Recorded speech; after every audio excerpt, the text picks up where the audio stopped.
Bonjour et bienvenue dans ce nouvel épisode de la saga de l'été de Je compte jusqu'à toi, le voyage de Lilou. Dans les épisodes précédents, vous aviez découvert Lilou, une jeune enfant blonde aux yeux clairs, pleine d'énergie et volontaire. Vous l'aviez suivie dans son périple à travers une porte magique apparue dans sa cave, marché avec elle dans un réseau de grottes souterraines et tremblé avec elle quand sa frêle embarcation avait traversé des rapides turbulents avant de se retrouver coincée au milieu d'un lac. Ensuite, vous aviez retenu votre respiration avec elle pendant sa longue descente jusqu'au fond de l'eau, découvert avec stupeur la faune et la flore locales avant de partir à la découverte de ce monde. Vous aviez suivi ses aventures dans le Château Blanc pendant peut-être des jours, des semaines ou des mois. Vous l'avez vu prendre ses marques et passer de chouettes journées seule avec Barbotte, le poisson-chat. Vous l'aviez quitté au plus noir de la nuit, alors que quelqu'un ou quelque chose venait d'entrer dans sa chambre pourtant barricadée.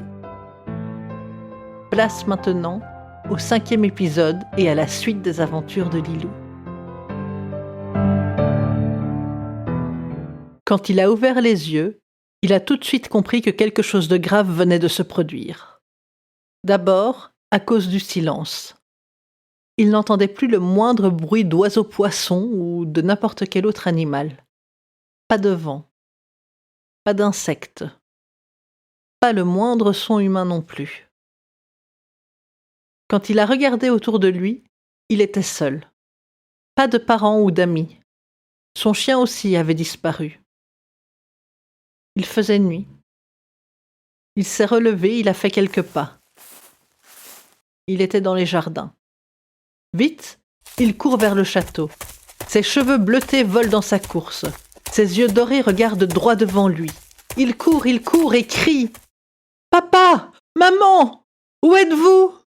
Takou, mon chien, viens! Allez, arrêtez, ce n'est pas drôle! Montrez-vous! » Pendant toute la nuit, il court à travers le château. Ouvre la porte de chaque chambre, chaque placard. Il crie, il appelle, il pleure, il est mort de peur. Il arrive dans la grande salle à manger.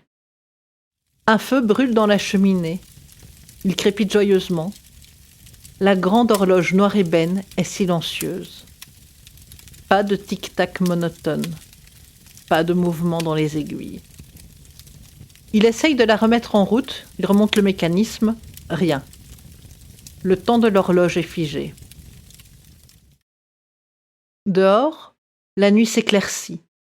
Le garçon regarde ses mains. Elles se transforment. Ses doigts se collent les uns aux autres, deviennent palmés. Il tombe à genoux. Ses jambes se couvrent d'écailles, se soudent l'une à l'autre et se terminent par une queue de poisson. Sa tête s'allonge. Des dents pointues poussent dans sa bouche. Affolé, il se précipite dans sa chambre et se regarde dans le miroir. À la place d'un petit garçon, une créature humanoïde, mélange d'homme et de requin, lui renvoie son regard. En pleurs, terrorisé, il se jette sur son lit et, à force de sanglots, s'endort. La journée se passe, la nuit arrive, et avec elle, les écailles, les griffes et les dents disparaissent. Il a faim, alors il va dans la salle à manger. Le feu crépite dans l'âtre, et sur la table, toutes sortes de plats l'attendent. Poisson, viande, légumes, et un bol de croquettes. Au loin, il entend des aboiements. Il se rapproche. La porte de la salle à manger s'ouvre à la volée et un gros chien au poil noir et argent entre dans la pièce et se met à lécher le visage de l'enfant. Sa queue balaye tout sur son passage. « Takou! Oh, c'est bien toi, Takou! Je suis si contente de te voir, j'ai eu si peur! Oh, je ne sais pas ce qu'il se passe! Je croyais que j'allais être seule pour toujours et te voilà! Qu'est-ce que je suis content! » L'enfant plonge les doigts dans la fourrure du chien, le caresse. Le chien lèche les larmes qui roulent sur le visage de l'enfant. Puis, il se tourne vers le bol et mange avec enthousiasme. Ils passeront la nuit à chercher d'autres personnes. Sans succès. Ils partent vers le village, ne trouvent que des maisons vides, sans personne à l'intérieur. Quand ils reviennent, peu avant le petit matin, un solide repas les attend sur la table de la salle à manger. Quand l'enfant se transforme, Le chien à ses côtés se couvre d'écailles, s'arrondit et devient un poisson-lune. Ça fait rire l'enfant. Le poisson-lune, avec un grand sourire plein de dents, lance quelques bulles au visage du prince transformé en créature terrifiante. Et ils vont se coucher tous les deux en riant. La journée se passe, la nuit arrive, et avec elle, les écailles, les griffes et les dents disparaissent. Le prince et Takou le chien cherchent encore un peu la présence d'autres humains, en vain, mais ils jouent aussi beaucoup. Ils font la connaissance d'un poisson-chat. Un poisson-chat au corps tout poilu, mais avec une queue et des moustaches en plus. De grands yeux argentés aux pupilles fendues. Un poisson-chat au pelage bleu et avec une tache en forme de croissant de lune sur la gorge. Et tous les trois, avec le temps, deviennent des amis. Le temps s'est arrêté dans le gros château, mais dehors, il continue à s'écouler. Alors, c'est une succession de jours en monstres et de nuits en humains. Le temps passe, avec toujours les bons repas sur la table.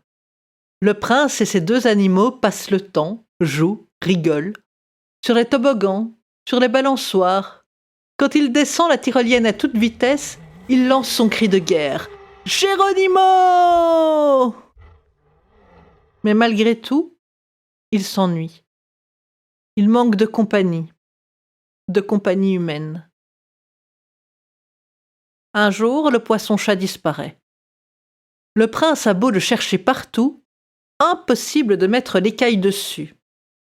Il tente bien de l'appeler, mais pas de réponse. Il va abandonner quand il entend la porte du château s'ouvrir. Et des pas humains. Alors vite, il se cache. Il a tout juste le temps d'entrer dans une pièce et de refermer la porte. Par le trou de la serrure, il voit une petite fille, blonde aux yeux bleus, entrer. Et à ses côtés, le poisson-chat.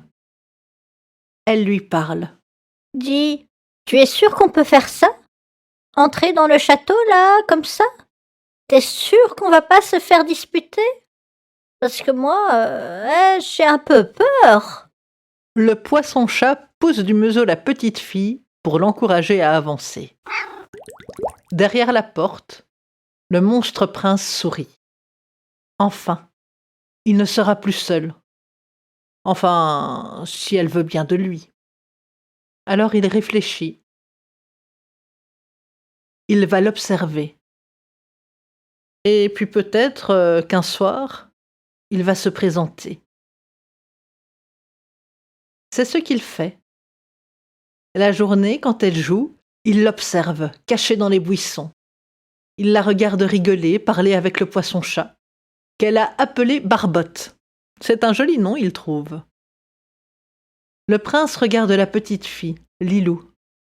Il a de plus en plus envie de devenir son amie, mais il craint de lui faire peur. Un jour, alors qu'elle glisse sur le toboggan, un reflet de lumière joue sur les écailles du prince, attirant le regard de Lilou.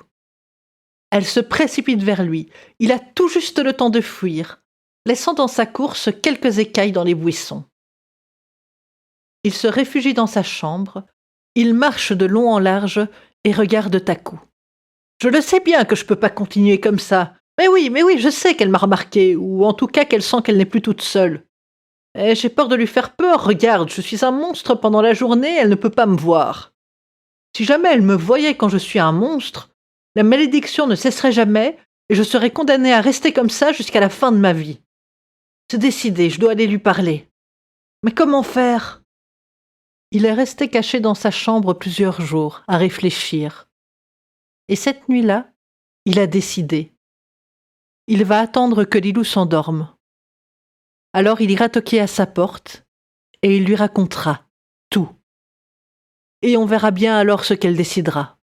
Parce qu'après tout, elle a l'air gentille.